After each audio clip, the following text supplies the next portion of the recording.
Et voici l'événement lancé. Bonjour à tous et bienvenue sur notre webinaire, notre premier webinaire de l'année 2025. Webinaire animé par G-Expertise et notre partenaire Orange Business aujourd'hui sur la thématique du décret Bax. Bienvenue à tous. Merci pour votre temps en cette fin de matinée. N'hésitez pas à confirmer que vous nous entendez bien dans le fil de discussion en bas à droite de votre écran. Vous pouvez écrire vos messages, vous pourrez aussi poser vos questions. Et donc, n'hésitez pas à nous confirmer que vous nous entendez bien, que vous nous voyez bien et que le partage d'écran est fonctionnel.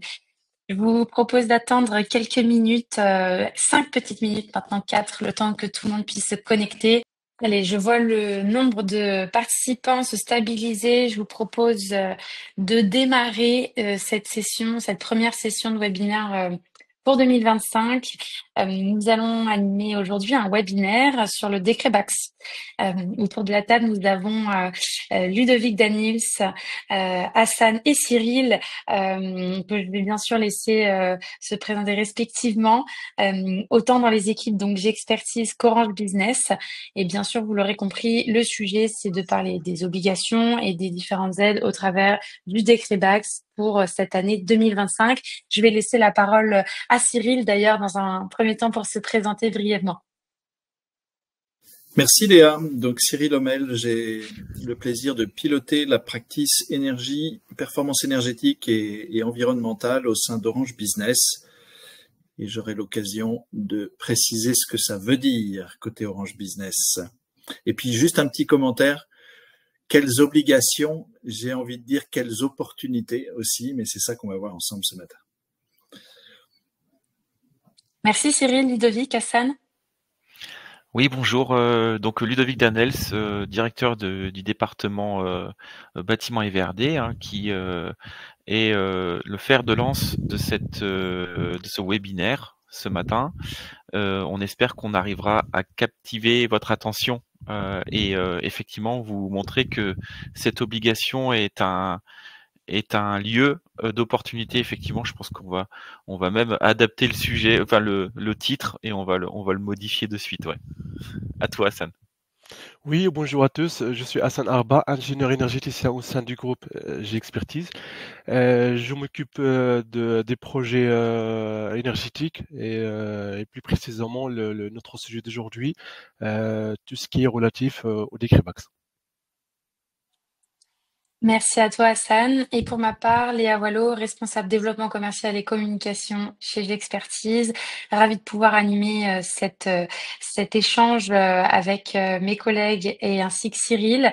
Donc, on va vous présenter brièvement nos sociétés, J'expertise et Orange Business pour ceux qui ne connaissent pas encore ces différentes compagnies. Je propose à Ludovic de passer à la slide suivante avant de justement parler des différentes sociétés, l'ordre du jour, je vous le disais, les présentations respectives, quand même poser le cadre réglementaire du décret Bax avec toutes les opportunités que va pouvoir offrir ce décret. L'approche que nous pouvons avoir autant sous un angle de cabinets et de groupes d'ingénierie que des profils comme Orange Business. On va discuter aussi GTB et puis aborder un sujet qui n'est pas des moindres, les aides et les financements sur ce sujet. Évidemment, il y a mentionné un temps de questions-réponses à la fin, mais n'hésitez pas à poser vos questions dans le fil de discussion directement au cours du webinaire. Ça permettra aussi de rebondir et de pouvoir échanger en direct avec vous. Ce sera un petit peu plus dynamique. Quelques mots sur J'expertise pour ceux qui ne connaissent pas encore notre groupe d'ingénierie. Nous sommes historiquement un cabinet de géomètres experts. C'est notre cœur de métier aujourd'hui et c'est la raison pour laquelle nous connaissons J'expertise, mais pas que, puisque pour preuve, nous avons autour de la table deux têtes du département bâtiment et VRD dont je vous parlerai juste après. Mais donc ce groupe d'ingénierie sur toute la France. Bien évidemment, on représente l'ensemble des régions. Mes collègues Ludovic et Hassan étant dans les Hauts-de-France, entre Lille et Saint-Omer. Donc, nous avons la possibilité d'intervenir sur l'ensemble du territoire français et ce sur l'ensemble de nos prestations.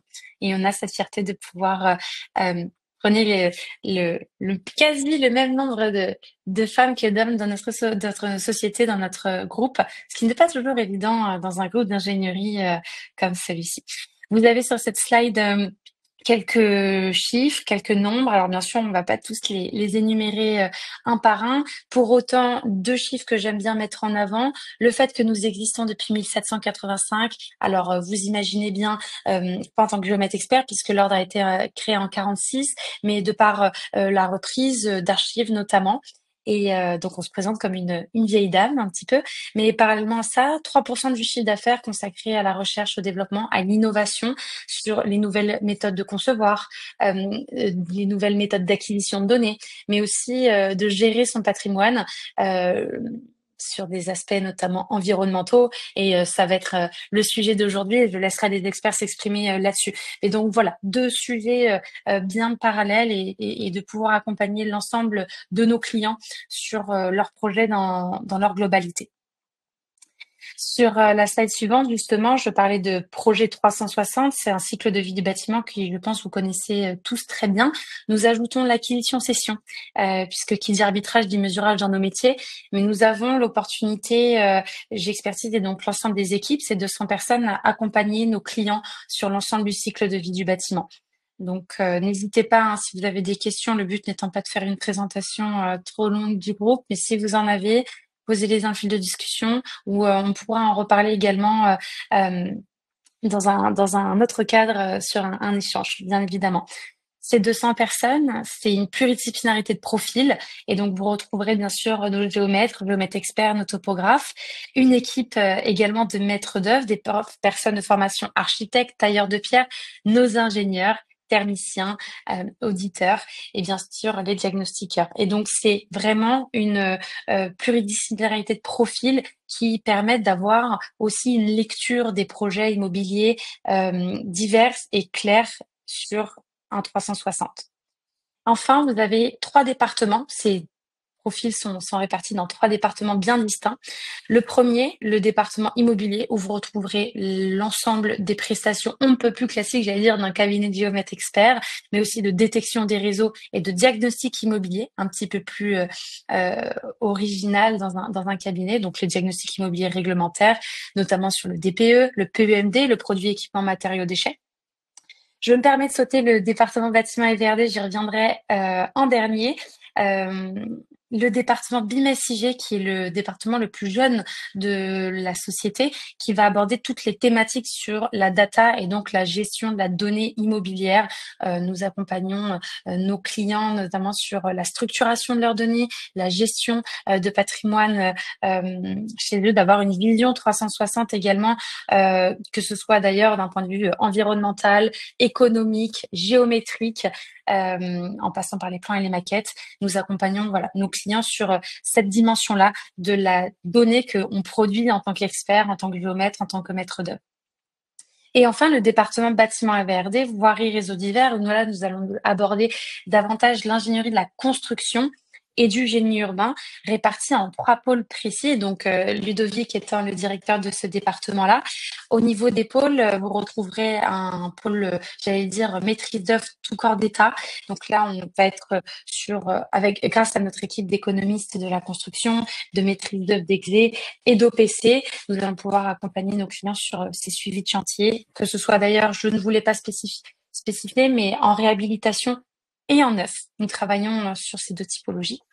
La dimension génie urbain, maîtrise d'œuvre VRD, qui travaille d'ailleurs souvent de pair avec notre pôle détection des réseaux enterrés. Et bien sûr, toute cette dimension de réflexion sur la renaturation des sites, la désimperméabilisation des sols, la gestion des eaux pluviales également, pour pouvoir, comme je vous le disais tout à l'heure, cette réelle réflexion sur mieux concevoir, mais aussi améliorer le confort des occupants, optimiser les dimensions et les équipements de nos bâtiments. Et enfin, ça passe aussi à travers des audits, notre pôle audit représenté par Hassan aujourd'hui, où nous réalisons un certain nombre donc d'audits qui soient environnementaux sur les dimensions énergétiques, le décret tertiaire, le BREEAM News, bien évidemment aussi une j'allais dire, une branche inévitable sur la résilience et donc les aléas climatiques. Nous avons aussi cette appétence-là. Et bien évidemment, la partie pré-acquisition qu'on appelle plus familièrement l'audit due diligence technique. Donc un certain nombre de titres et ça passe bien évidemment par le décret BAX que je laisserai à Hassan présenter plus tard. Voilà un petit tour des horizons de l'expertise. Je ne m'attarde pas davantage dessus. Si vous avez des questions, bien évidemment, n'hésitez pas. Et je vais laisser du coup la main à Cyril pour qu'il puisse présenter Orange Business et puis derrière qu'on puisse un peu identifier nos synergies. Merci Léa. Merci Léa. Je vais être rapide sur la présentation d'Orange Business. Orange Business, c'est l'opérateur numérique du groupe Orange, cet acteur télécom que vous connaissez bien. Et donc, c'est 30 000 collaborateurs qui sont dédiés au marché du B2B. Et nous, notre métier, c'est la techno. Donc, on est vraiment des experts du numérique, de la data, de l'IA, du digital, avec 3 grands pôles d'expertise qui sont la cybersécurité. Orange Business est le leader européen, c'est pas très connu, mais c'est le leader européen de la cybersécurité. Un deuxième pôle d'expertise qui est tout ce qui tourne autour des clouds souverains, donc comment on met nos data à l'abri et comment on garde la main sur ces data, et je reviendrai sur cette notion-là. Et puis un troisième volet qui tourne autour de tous les services liés à la connectivité. Et c'est là qu'on va retrouver des sujets de data, d'IA, d'IoT, d'objets connectés, au service notamment de la performance énergétique et environnementale des bâtiments.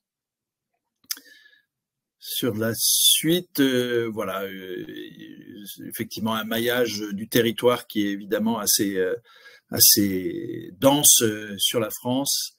Et notre métier, c'est effectivement d'intégrer, d'être intégrateur. Donc, on n'est pas éditeur ou constructeur de solutions, mais on est intégrateur de solutions technologiques et on s'entoure, pour tirer le meilleur de ces solutions-là, on s'entoure de partenaires dont j'expertise pour pouvoir tirer le meilleur de ces technologies et de l'analyse des données et du contrôle des systèmes dont on va parler ce matin autour du décret BAX. Et ça peut peut-être vous étonner pourquoi Orange Business parle de performance énergétique.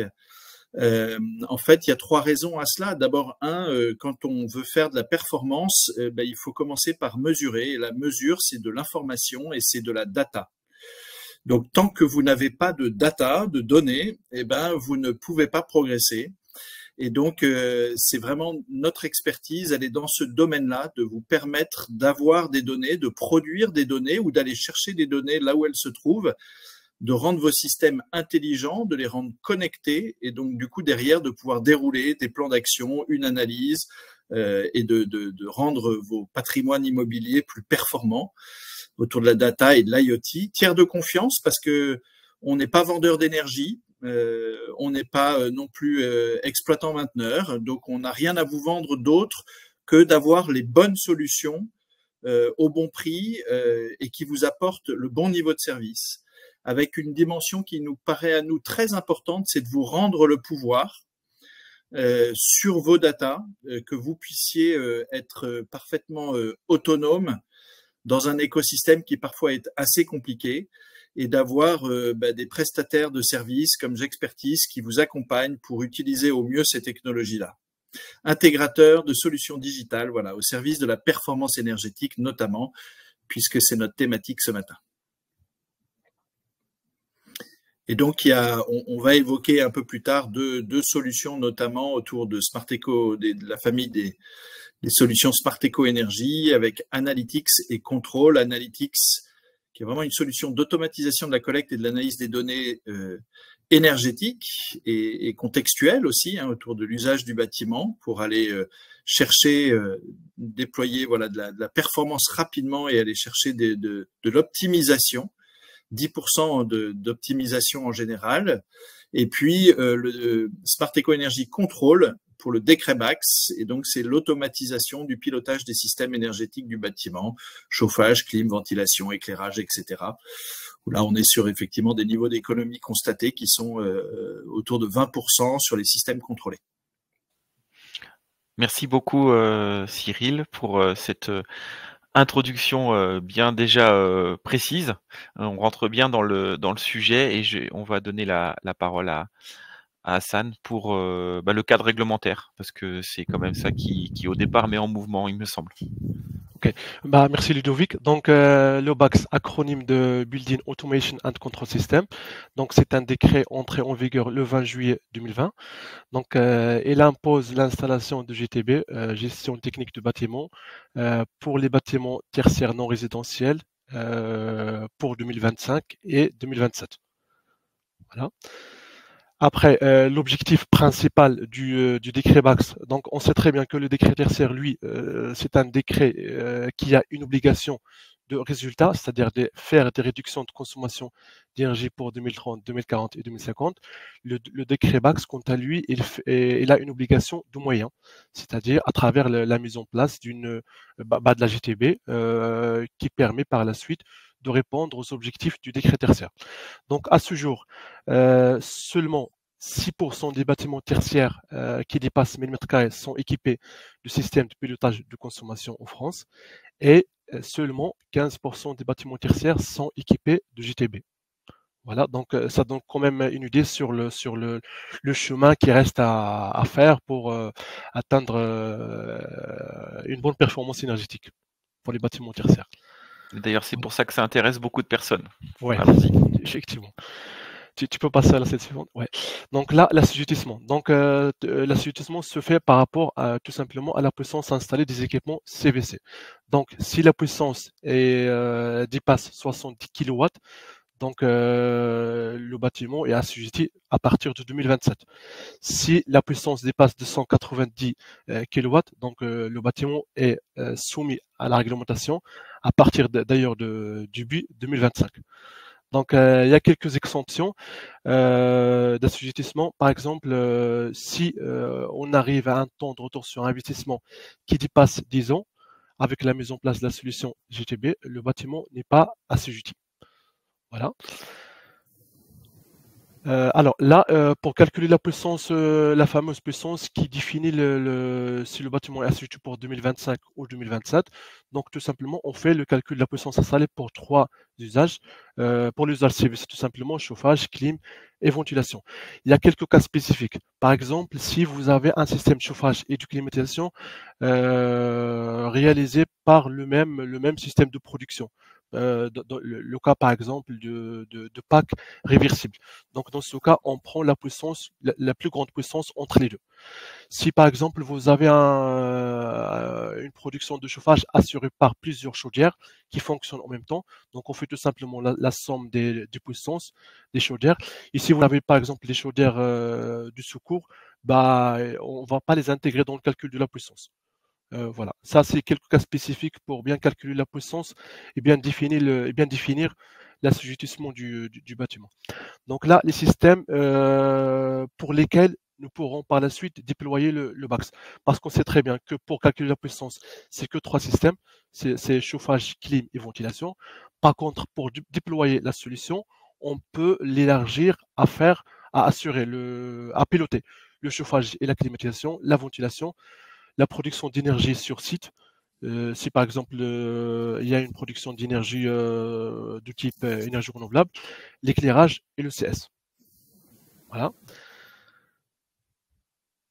Donc là, Hassan, je me permets juste de rebondir. Pardonne-moi, j'ai une question de la part de Yann à laquelle tu pourras potentiellement répondre après ce que tu viens de nous expliquer. Yann nous demande comment calculer le temps de retour sur investissement. Alors, le temps de retour sur investissement, ça se calcule tout simplement par rapport déjà à l'investissement attendu pour mettre en place la solution GTB et aussi par rapport au gain énergétique attendu. Donc, le gain énergétique attendu, on peut le calculer précisément à travers tout simplement une simulation. Donc, une simulation qui va nous permettre d'avoir combien le gain économique et après le comparer par rapport à l'investissement attendu de la solution. Ici, le temps de retour sur investissement dépasse 10 ans. Donc là, le bâtiment n'est pas concerné et d'ailleurs, il faut faire un dossier d'exemption du bâtiment. Voilà. Je ne sais pas si ça répond à la question. Merci Hassan. Ok, très bien. Donc là, pour les exigences. Donc là, il y a 5 exigences à respecter pour le décret BACS. Donc là, la première exigence, c'est d'assurer un suivi et un enregistrement des données. Tout simplement, cette exigence vise à faire un enregistrement des consommations en temps réel. C'est-à-dire, par exemple, au niveau d'un bâtiment, il faut avoir un système qui nous permet d'avoir les consommations en temps réel et par heure et par zone. Donc ça, c'est le premier critère à avoir pour un BACS. Le deuxième critère, c'est une comparaison. Une comparaison soit des consommations par rapport à des consommations de référence. Et ces consommations de référence, on peut par exemple les trouver dans les simulations énergétiques du bâtiment ou dans les fiches techniques des équipements concernés. La troisième exigence, c'est l'analyse. Tout simplement, c'est là, ça concerne à faire une détection des pertes d'efficacité énergétique, par exemple à travers du compteur d'énergie, à travers des relevés de consommation, à bien localiser les pertes et identifier les pistes d'amélioration pour les réduire. Le quatrième critère, c'est l'interopérabilité. Donc, le système à mettre en place doit être interopérable avec les autres systèmes du bâtiment. Et la dernière exigence, c'est une exigence d'autonomie, de gestion autonome. C'est-à-dire que c'est une gestion qui doit permettre un arrêt, annuel un arrêt manuel du système et une gestion autonome du système si par exemple il y a une coupure de courant, une perte d'alimentation électrique par exemple. Voilà. Donc ça, c'est les 5 exigences qu'il faut vraiment respecter pour dire qu'on respecte le décret BACS. Voilà. Après, là, je laisse la main à Ludovic pour vous expliquer notre approche AMO au sein du groupe. Oui, pour une brève incise, puisque Hassan juste derrière va détailler chaque point. Donc effectivement, la suite et le fil que l'on va suivre pour chez J'expertise pour vous accompagner sur voilà, le respect et voir comment est-ce qu'on peut optimiser les gains énergétiques en observant, en suivant, en enregistrant et en pilotant ces indicateurs.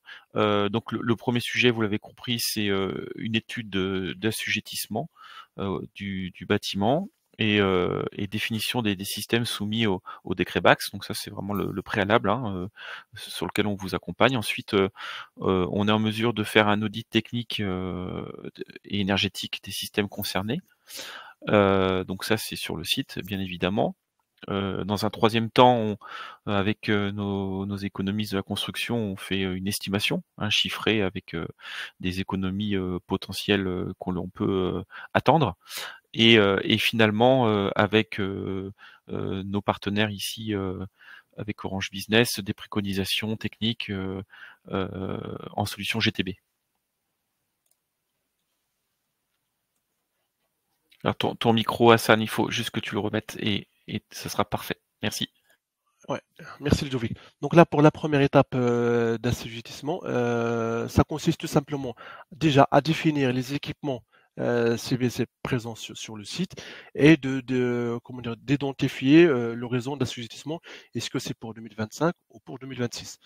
La deuxième étape, ça consiste à faire un audit sur site. Donc, ça va nous servir à faire un état des lieux et des systèmes et avoir aussi du relevé.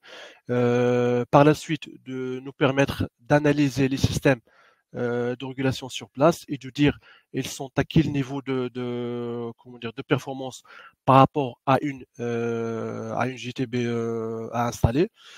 Et la troisième partie, ça va être d'étudier tu peux revenir s'il te plaît.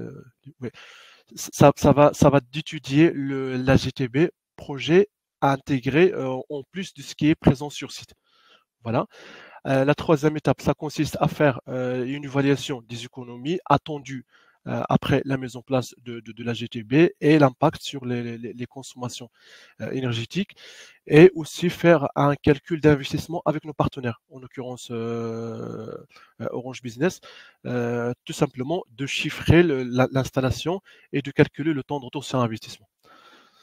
Après, la quatrième étape, ça consiste à faire un audit à nos clients, en intégrant bien évidemment l'état des lieux après la visite et la proposition de la solution qu'on monte ensemble avec notre partenaire.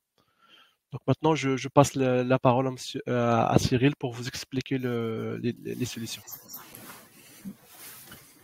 Oui, en fait, pourquoi on s'est intéressé chez Orange Business à la question de la GTB, parce que ça fait d'abord, il y a une grosse expertise de côté Orange Business sur les sujets IoT, et en fait, l'apparition de ce décret BACS, il a créé du coup une nécessité pour un très grand nombre de bâtiments tertiaires de s'équiper. La GTB, comme l'a dit Hassan au début du webinaire, elle est très peu déployée parce que c'est un système qui est complexe. Ce sont des solutions qui existent depuis longtemps, hein, avec des grands acteurs de renom, etc. Et ce sont des solutions qui sont très riches, assez complexes et très onéreuses. Et donc, du coup, elles ne concernaient jusqu'alors que des très grands bâtiments ou d'assez grands bâtiments, hein, puisque on a parlé de la question du retour sur investissement, et donc sur des plus petits bâtiments, cette possibilité d'automatiser le pilotage des systèmes énergétiques était pas viable ou pas rentable en tout cas. Et donc, à travers cette expertise sur l'IoT, on s'est penché sur la question du capteur et de l'enrichir avec des fonctionnalités d'actionneur.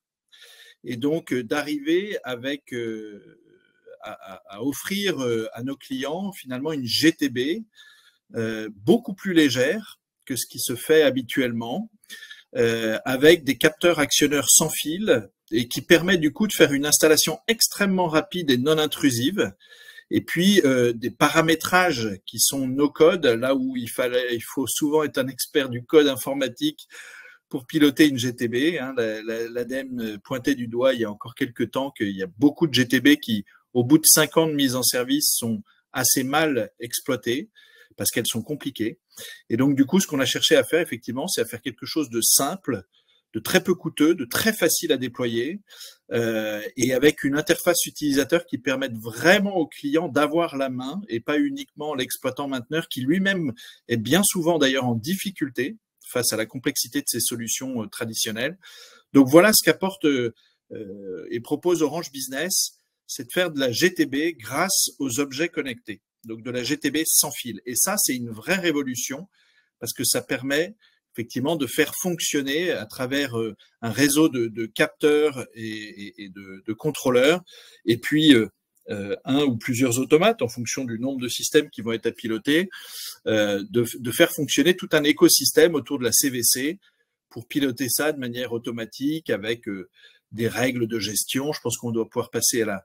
Voilà, ça c'est quelques exemples. Hein. Il y a un catalogue d'une centaine d'objets qui permettent de s'adapter aux configurations qu'on va trouver sur site, hein, qui sont extrêmement diverses.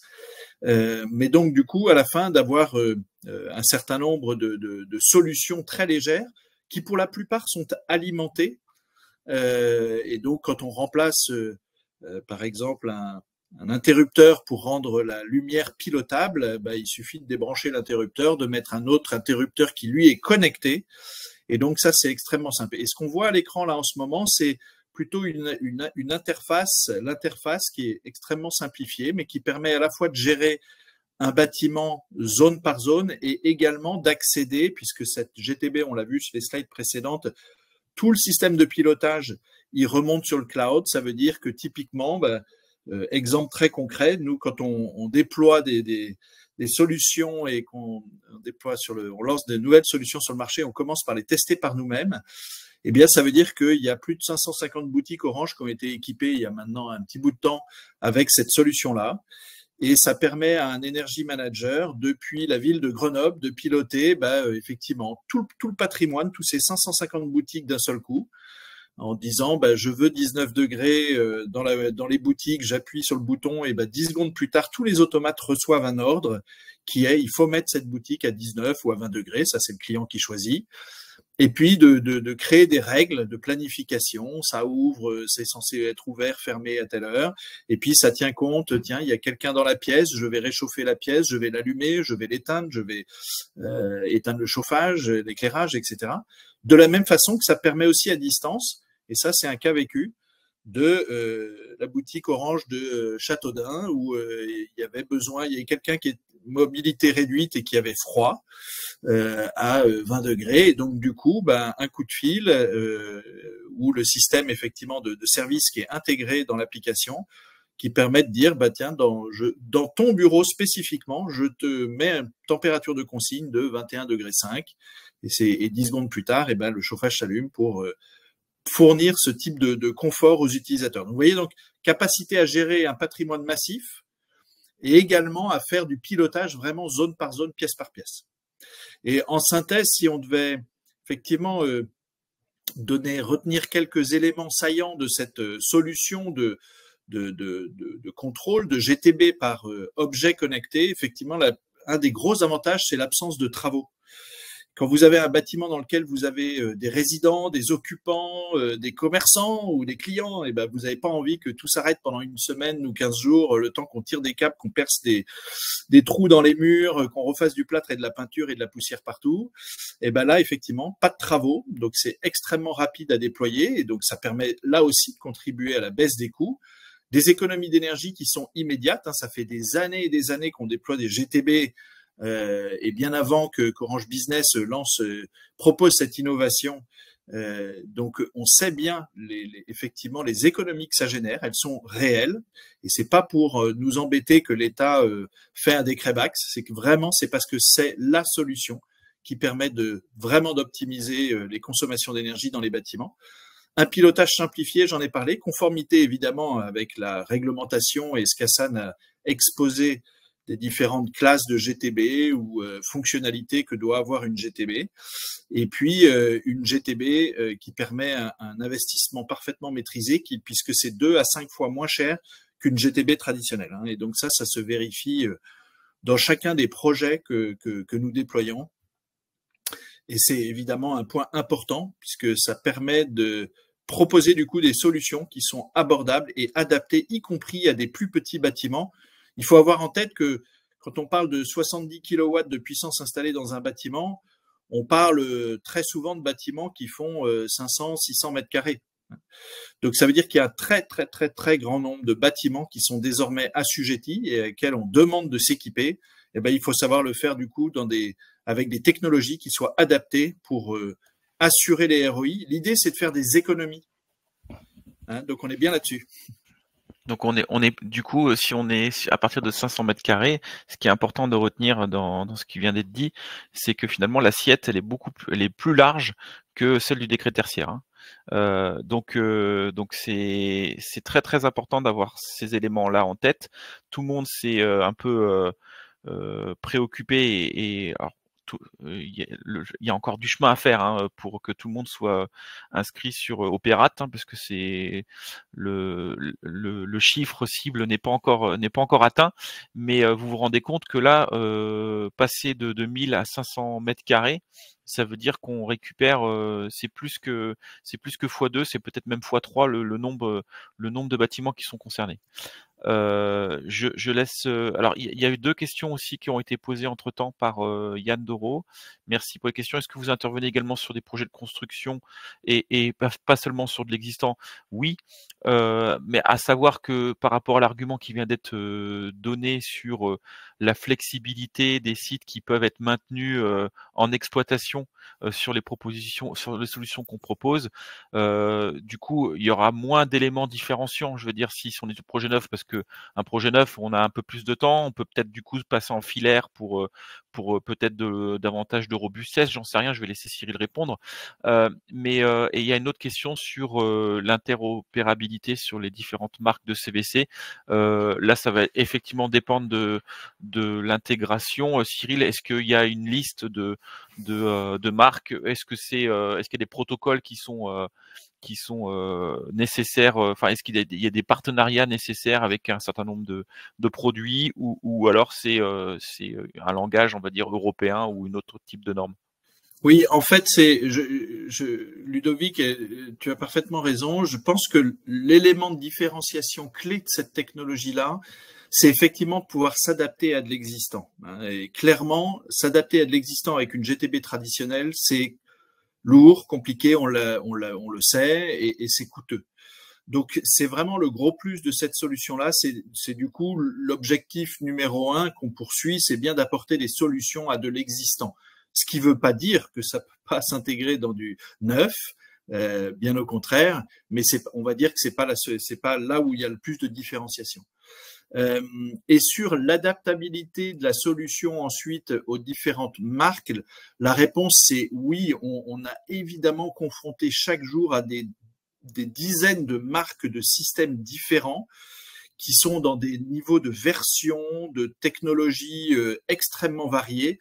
Et donc, ce catalogue, cet écosystème de capteurs actionneurs, il est fait pour s'adapter à l'existant. Et donc, des systèmes qui peuvent être parfois un peu vieux. Alors, parfois, ils sont tellement vieux qu'il faut mieux les changer. Mais voilà, c'est vraiment une solution tout-terrain qui s'adapte effectivement très bien à l'existant. Ouais, c'est des sujets vieux comme le monde, hein. Qui n'a pas retenu les questions qui ont touché la gare Montparnasse à la SNCF sur des systèmes qui fonctionnent depuis des dizaines d'années sur, je crois, des interfaces MS-DOS ou Linux, et sans lesquelles, en fait, la gare ne fonctionne plus. Parce que c'est des vieux systèmes robustes. Et alors, il n'y a pas forcément de lien avec le BAX, mais en tout cas, la question de l'interopérabilité est une question vraiment très importante. Oui, oui. J'invite du coup Hassan à enchaîner. Merci Cyril pour ces slides. Est-ce que vous voulez que je continue avec ou Hassan? Ouais, normalement c'est la partie solution, c'est analytics. D'accord, donc c'est encore Cyril, pardon. Donc comme Cyril, il y avait une oui, slide intermédiaire, c'est parti. Peut-être pour voilà, très bien, merci. Oui. Peut-être pour bien exposer qu'il y a deux approches qui sont par définition complémentaires. D'un côté, vous avez le cerveau, et ça, c'est ce qu'on voit avec Analytics, qui, comme son nom l'indique, on n'a pas été très créatif, mais on veut être explicite. L'idée, c'est d'avoir aussi des solutions qui permettent de faire de l'intelligence sur la data énergie. La data énergie, c'est des compteurs concessionnaires, ce sont des factures, c'est tenir compte des DJU, etc., etc. C'est de pouvoir optimiser ses puissances souscrites, ses abonnements, et d'identifier tout un tas d'anomalies, pas uniquement sur la CVC, l'éclairage ou le CS, mais ça peut être aussi sur des consommations d'eau, etc.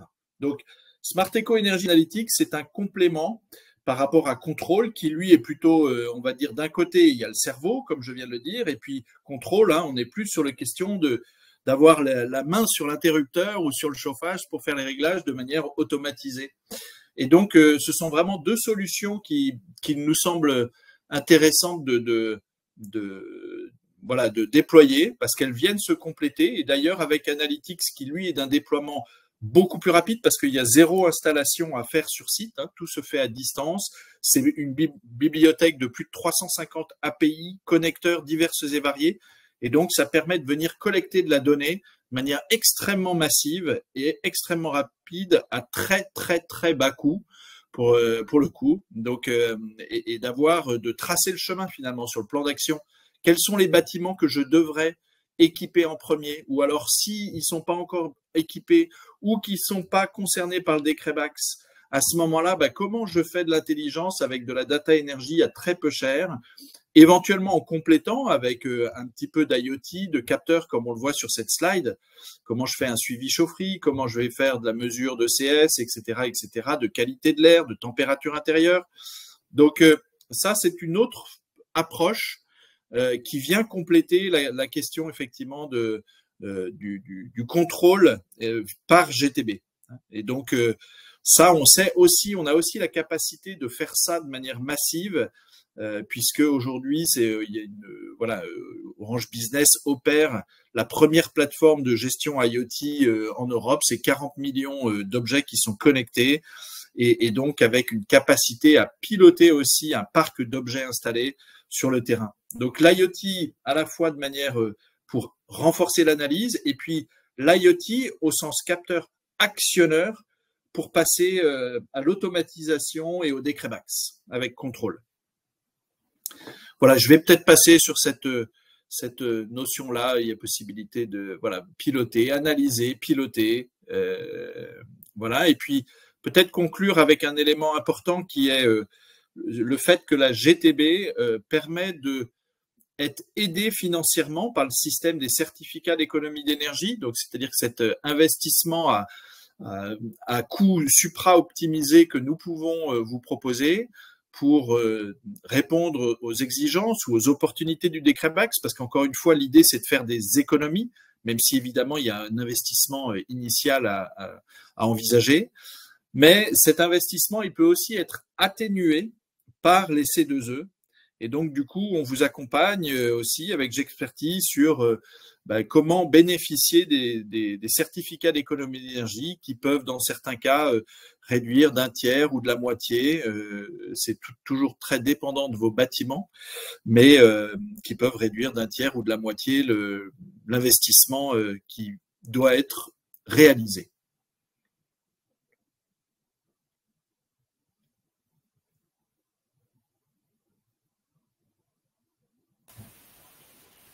Merci pour cette intervention, Cyril, Hassan, Ludovic.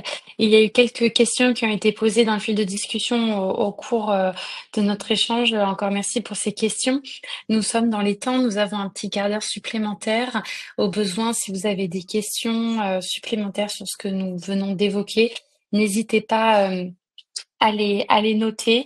Bien évidemment, le webinaire vous sera envoyé dans vos boîtes mail à l'issue de notre webinaire. Il sera aussi disponible sur nos différents réseaux sociaux, notamment YouTube, donc il pourra être consulté aussi à tout moment. Donc vous aurez l'ensemble des informations qui ont été dites pendant ces 45 minutes sans problème. Donc, moi, je voudrais juste dire une chose pendant que Didier est en train d'écrire sa question, évidemment on peut venir mettre tout un tas de capteurs sur aussi les sources d'énergie renouvelables. Hein. On parle beaucoup du photovoltaïque, même si on n'est pas rentré dans le détail à chaque fois, hein, mais on est plutôt resté dans le champ lexical de la constellation de capteurs et de remonteurs d'informations, d'activeurs. Donc tout ce qui est aussi la géothermie, s'il y a des systèmes de géothermie, on peut aller rechercher les informations de l'état de la boucle d'eau et de tout un tas d'indicateurs qui peuvent avoir une incidence sur la trajectoire énergétique du bâtiment et également sa trajectoire carbone, parce que tout est lié. Il y avait une question sur les exemples de coûts d'installation et de subventions C2E éligibles.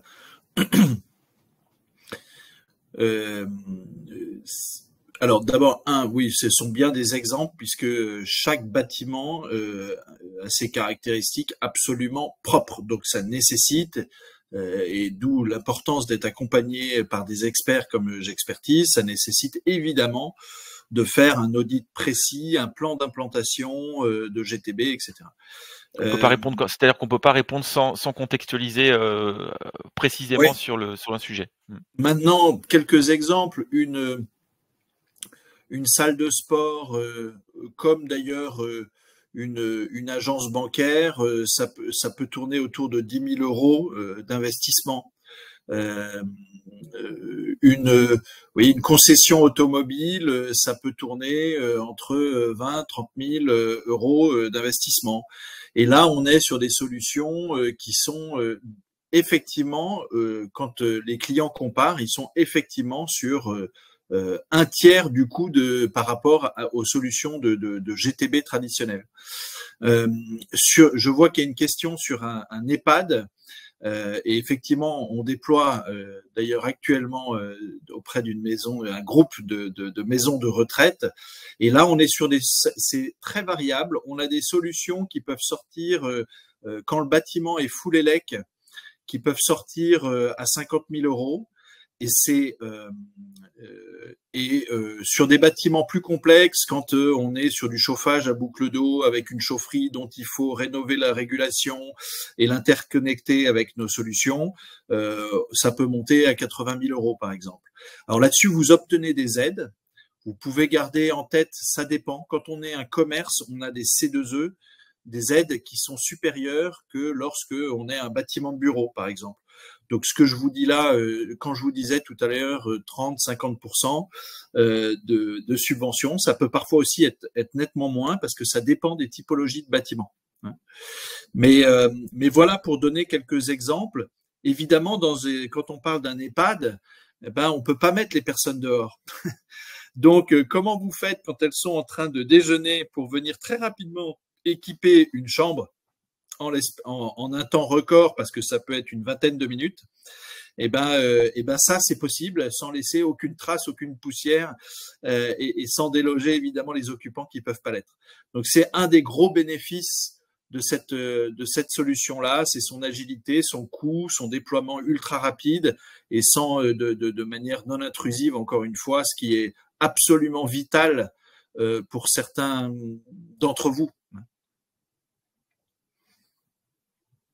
Et alors, est-ce que la plateforme possède des API de config, lecture, écriture? La réponse est oui, parce qu'effectivement, il faut pouvoir exploiter. Vous voyez, typiquement, les données de la GTB peuvent être exploitées donc, dans la solution Smart Eco Energy Analytics. Il y a une grosse expertise autour du BIM chez J'Expertise. Et ben évidemment, ces données-là, ça c'est vraiment encore une fois, vous redonner le pouvoir sur la data, c'est faire en sorte que vous avez des solutions qui sont ouvertes et qui permettent de faire circuler l'information dans vos différents systèmes. Et ça, c'est d'ailleurs vraiment le métier, et là pour le coup une expertise d'Orange Business qui est très forte en tant qu'intégrateur, c'est de s'assurer qu'à la fin, vous n'avez pas une solution verte, bleue ou jaune, mais qui est toute propriétaire, tout enfermée, et que vous n'avez pas le choix de fonctionner que dans cet univers-là. Là, ce à quoi nous avons veillé, c'est effectivement l'ouverture, la compatibilité, la capacité des solutions à partager de manière native leurs données dans des formats standardisés, des protocoles standardisés et qui permettent du coup de partager l'info avec des systèmes tiers qui peuvent être des ERP, des outils d'analyse dédiés à l'énergie, du BIM, etc., ou du BOSS, etc. Oui. Du coup, la question de Florian a été traitée, très bien. Est-ce que voilà, s'il n'y a pas d'autres questions, je sais pas. En tout cas, comme disait Léa, ça va être mis en ligne. On va vous renvoyer un message derrière cet événement et on sera tout à fait à votre écoute pour identifier et analyser vos dossiers spécifiques. Là, je vois que il y a une question aussi sur les EHPAD, évidemment. Hein, ça peut rentrer en ligne de compte. Donc, on peut vous accompagner sans difficulté dans le cadre de ce partenariat avec Orange Business. Merci à tous les trois pour vos interventions. Vous avez dû le voir passer. Vous avez une slide avec les coordonnées respectifs sur le support. Donc, bien sûr, n'hésitez pas à nous solliciter. Quelle que soit la nature justement des typologies de bâtiments, nous avons l'habitude, Cyril le spécifiait très bien côté Business Orange et je peux en témoigner aussi pour l'expertise, nous travaillons sur toute typologie de bâtiments, les établissements de santé évidemment étant des typologies de plus en plus dans nos carnets finalement, donc les établissements de santé sont bien évidemment dans notre scope et autant sur la partie bureau et autres sans exception.